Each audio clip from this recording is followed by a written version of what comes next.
नमस्कार।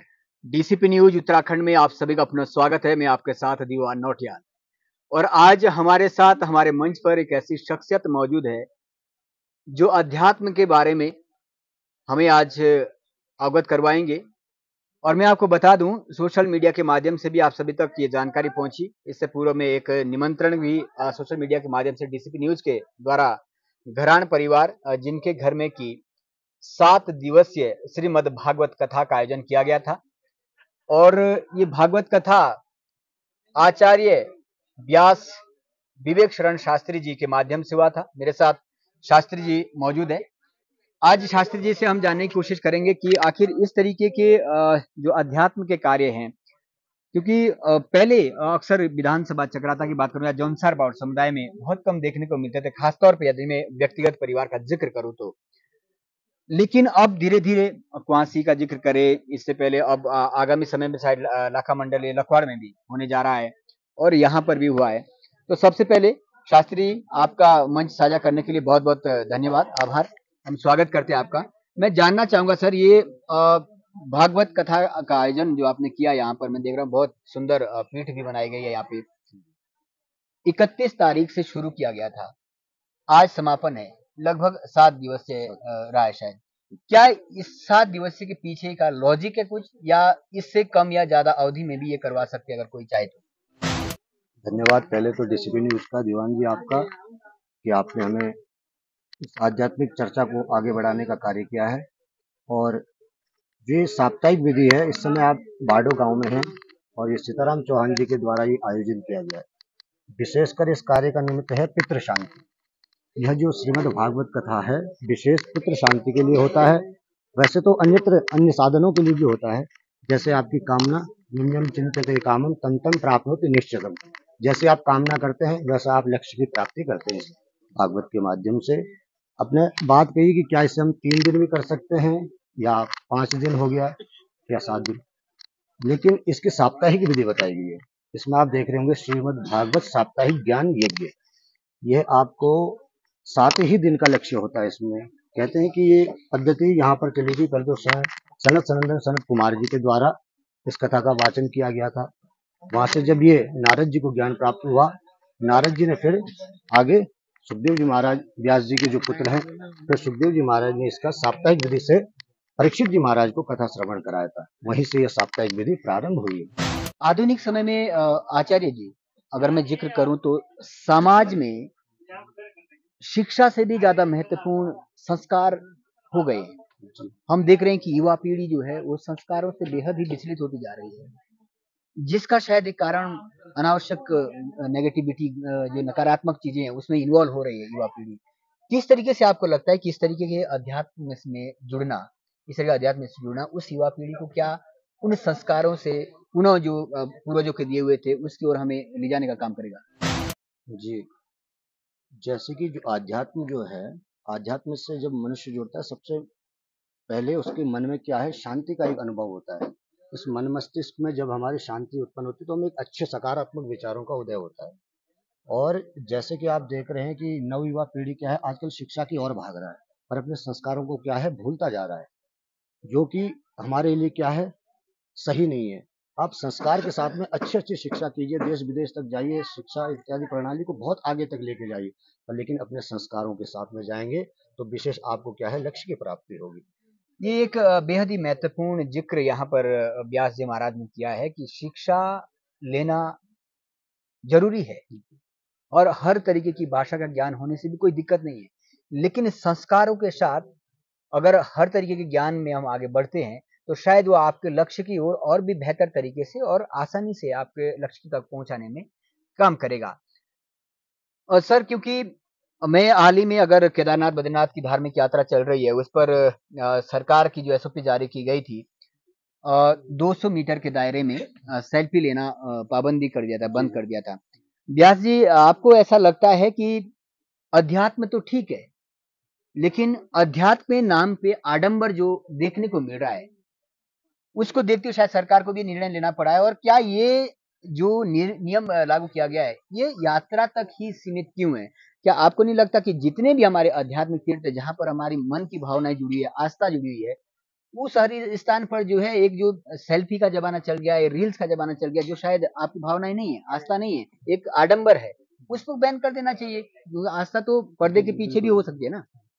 आपने बहुत अच्छा प्रश्न किया। जैसे कि आज के समय में क्या है, सनातन धर्म में आज जहाँ भी यात्रा करने जा रहे हैं, चाहे हमारे केदारनाथ, बद्रीनाथ, गंगोत्री, यमुनोत्री या सिद्धपीठ, हनोल इत्यादि सभी क्षेत्रों में, हमारी जौनसार क्षेत्र का कोई भी स्थानीय तीर्थ है, तो आज मनुष्य जा तो रहे हैं यात्रा के लिए, किंतु उसमें क्या हो रहा है कि सबसे पहले वो जाके सेल्फी ले रहा है। मतलब उसे ये नहीं अनुभव हो पा रहा है कि हम जहाँ पर जा रहे हैं उस तीर्थ की महत्ता क्या है, उसकी क्या हमारे जीवन में विशेषता है और हमें क्या यहाँ से प्राप्त होना है, ये नहीं समझ रहा है।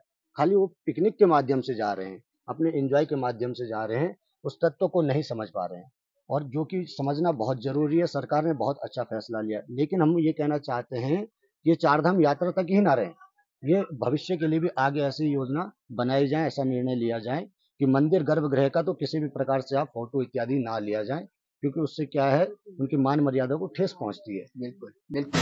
मान मर्यादा को ठेस पहुंचती है। सोशल मीडिया पर एक वीडियो वायरल ही हुआ था, जो कि केदारनाथ या बद्रीनाथ में से किसी एक जगह का था। स्थानीय युवा ने एक आवाज उठाई थी कि यहाँ पर वही चीजें इन्वॉल्व की जाए जो यहाँ पुराने समय से आ रही है, जिसका आस्था से जुड़ाव भी है। और क्योंकि सर, मुझे शायद जाना भी नहीं चाहिए था, लेकिन कंफ्यूजन बना हुआ है, तो क्लियर करना मेरा उद्देश्य भी है। आज धार्मिक गुरु भी बहुत सारे पैदा हो गए हैं, कई सारे हैं। और जो एक शायद अध्यात्म में एक जो महत्व है कुल पुरोहित का, कुल पुरोहित यदि कुछ ज्ञान जानते हो या पीढ़ी दर पीढ़ी वो उस ज्ञान से हट गए हो, बावजूद उसपे भी ये कहा जाता है कि यदि पूजा पाठ को शुभ करना है, उसको सफल बनाना है, तो कुल पुरोहित का इन्वॉल्व होना जरूरी है, वो चाहे कुछ जानते हो या ना जानते हो।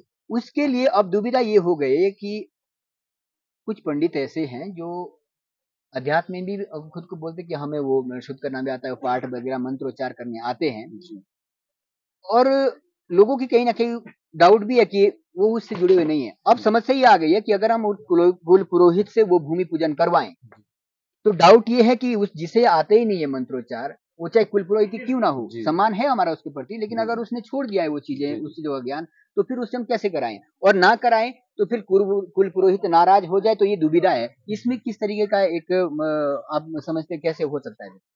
देखिए, आपने बहुत अच्छी बात कही कि एक सात्विक और एक तामसिक तो प्रवृत्ति बताई गई है। और आपने ये भी देखा होगा, कुछ ब्राह्मण ऐसे हैं जो नहीं जानते हैं, लेकिन ब्राह्मण है, उनके प्रति श्रद्धा है कि हमारे कुल पुरोहित है, उनका होना अति आवश्यक है, ये मानते हैं हम, ये हमारा आस्था का विषय हो सकता है। किंतु ये पूजा पाठ इत्यादि आप जानकार ब्राह्मण से ही कराएं, जो उस धर्म को, शास्त्र को जानने वाला हो, क्योंकि पंडित वही है जो शास्त्र वेद आदि में पूर्ण निपुण हो और उसमें करने में सामर्थ्यशाली हो। ऐसा करने वाला ही ब्राह्मण आपको पूजा में बुलाना चाहिए, तभी आपका कल्याण हो सकता है। बिल्कुल, हमारा उद्देश्य यहाँ पर किसी भी तरीके से कुल पुरोहित की भावनाओं को ठेस पहुंचाना नहीं है। उद्देश्य ये था कि कहीं सारी चीजें ऐसे होने लगी है कि आप चाह रहे हो कि इस अध्यात्म का भी एक कमाई का साधन बनाया जाए, और आप उस शुद्धिकरण को करने में सक्षम भी नहीं हो कहीं ना कहीं।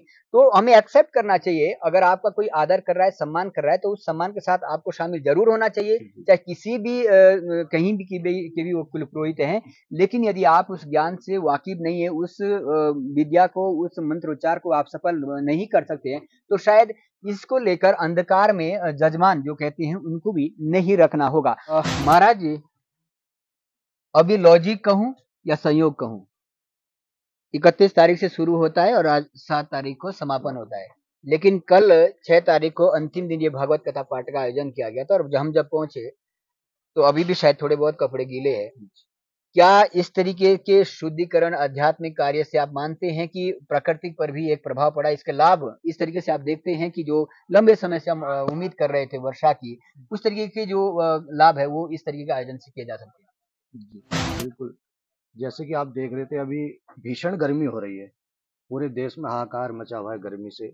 लेकिन इस समय जब भगवान की यहाँ कथा हो रही है, तो प्रभु कहते हैं जीवेर दया भवे, मतलब जीवों पर दया करने वाले हमारे परमात्मा हैं। तो आप देख रहे हैं, वन में लोग आग लगा रहे हैं, कई प्रकार से जीव जंतु इत्यादि जंगल जलाए जा रहे हैं। ये ऐसा दुर्व्यसन लोगों में पता नहीं क्यों आ गया, ऐसी घृणा वाली स्थिति क्यों पैदा हो गई है। देखिए जीव जंतु मानव के लिए ये प्रकृति और पुरुष भगवान साक्षात रूप है पृथ्वी का। और इसमें जब परमात्मा देखते हैं कि जीवों पर कष्ट हो रहा है तो भगवान आज देखिए ऐसी भीषण गर्मी में इस भागवत की कृपा से देखिए भगवान से सब प्रार्थना कर रहे हैं। तो इतनी दिव्य बरसात हुई है चारों ओर, इतना शीतल वातावरण हो गया यहाँ का। आप खुद यहाँ पहुंचे हैं तो देखिए कितना सुकून मिल रहा है। और यही कृपा है भगवान की कि जैसे-जैसे हम मनुष्य भगवान से प्रार्थना करते हैं तो परमात्मा हमारे ऊपर निश्चित ही कृपा करते हैं। लेकिन मन निर्मल होना चाहिए, निश्चल होना चाहिए, निष्कपट होना चाहिए। तो इसी प्रकार से जैसे जीव आप देख रहे होंगे जंगल में आग लगने के कारण इधर-उधर भाग रहे थे, कोई प्यास के कारण भाग रहा है तो परमात्मा ने उनके लिए ये बरसात की और मानव जीवन के लिए, खेती-बाड़ी के लिए, सब चीज़ के लिए एक अच्छी उन्नति होगी इससे। बिल्कुल, बिल्कुल। तो हम समझ सकते हैं क्योंकि जिस तरीके से एक लंबे समय से ज़रूरत महसूस हो रही थी जी, वर्षा की, उस एक दिन की वर्षा ने इस पहाड़ियों का मौसम इतना शीतल कर दिया है कि हमें ऐसा प्रतीत पड़ रहा है कि हम जनवरी के महीने में इस चर्चा को कर रहे हैं। व्यास जी, इस तरीके के जो धार्मिक आयोजन या पूजा पाठ किए जा रहे हैं, अगर ये घरान परिवार के द्वारा ग्राम बाड़ों में किया गया, तो आपको क्या लगता है इसका लाभ इस परिवार को या इस गाँव को ही मिलेगा या कहीं न कहीं क्षेत्र में भी इसकी जो सकारात्मक एनर्जी है, उसका प्रभाव देखने को मिलेगा? जीवन जी आपने बहुत सुंदर प्रश्न किया है। देखिए कार्य करने वाले जो करता है और जो कराता है और जो श्रवण करता है, उसमें तीनों का कल्याण है और जो वाचन करता है उनका भी। तो यहाँ पर ये है कि ये एक निमित्त मात्र बनाया गया है भगवान ने सीताराम चौहान जी को आज निमित्त बनाया है, पर लेकिन कल्याण इसमें समस्त क्षेत्र का जुड़ा हुआ है। गाँव का जुड़ा है, खत का जुड़ा है, हमारे जौनसार और संपूर्ण क्षेत्र का। देखिए आप इसका प्रभाव से कि जब धार्मिक कार्य होते हैं तो हमारी क्या है बुद्धि सात्विक होती है। और विशेषकर मैं अपने क्षेत्र में कहना चाहूँगा तो यहाँ बलि प्रथा का विशेष वो चल रहा है। तो धीरे-धीरे अब काफ़ी परिवर्तन भी आ रहा है। लोगों ने काफ़ी जगह बलि बंद हो चुकी है। किंचित मात्र रह गई है, वह भी धीरे-धीरे इन धार्मिक कार्यों को जब बढ़ावा दिया जाएगा, तो निश्चित रूप से वो सात्विक रूप में हो जाएँगे वो कर्म। क्योंकि भगवान की भक्ति अभी तक क्या है, तामसिक प्रवृत्ति में हो रही थी। पर हमारा वेद, पुराण शास्त्रों का वाचन है कि इसमें सात्विक भक्ति को ही महत्ता दी जाए, जिससे जीवों पर भी दया हो और मनुष्य के अंदर भी एक सद्भावना आए, सद्विचार आएँ, जिससे मानव जाति का कल्याण होगा। बिल्कुल, बिल्कुल। तो ये स्पष्ट कहना है कि इसका बेनिफिट जो है इस तरीके के धार्मिक आयोजन का या अध्यात्म का प्रभाव सिर्फ़ एक व्यक्ति, एक परिवार, एक विशेष गाँव रूप से। तक सीमित नहीं है। इसकी जो ध्वनि है वो इतनी तीव्र है कि वो पूरे क्षेत्र को भी पॉज़िटिव एनर्जी से फलीभूत करेगा। और ख़ास तौर पे अगर हम बात करें कि माध्यम जो है सीताराम चौहान जी और उनका परिवार बना है, उसके लिए उनको बधाई का पात्र ज़रूर हम मानते हैं। लेकिन उस माध्यम से ये पूरे क्षेत्र के लिए एक पॉजिटिव एनर्जी का काम करेगा। ये भी एक अपने आप में कहीं न कहीं सौभाग्य इस क्षेत्र का भी है और समूचे जो मानव जाति के लिए या जीव-जंतु के लिए जो इसके बेनिफिट है आचार्य जी माध्यम ने आचार्य जी के माध्यम से आपने सुने हैं, वो वास्तव में हमें जो है इस दिशा में इस तरीके के धार्मिक आयोजन किए जाने ज़रूरी है। फिलहाल आज इतना ही, आगे फिर लौटेंगे, तब तक के लिए हमें दीजिएगा इजाज़त। नमस्कार, आपका बहुत-बहुत धन्यवाद सर।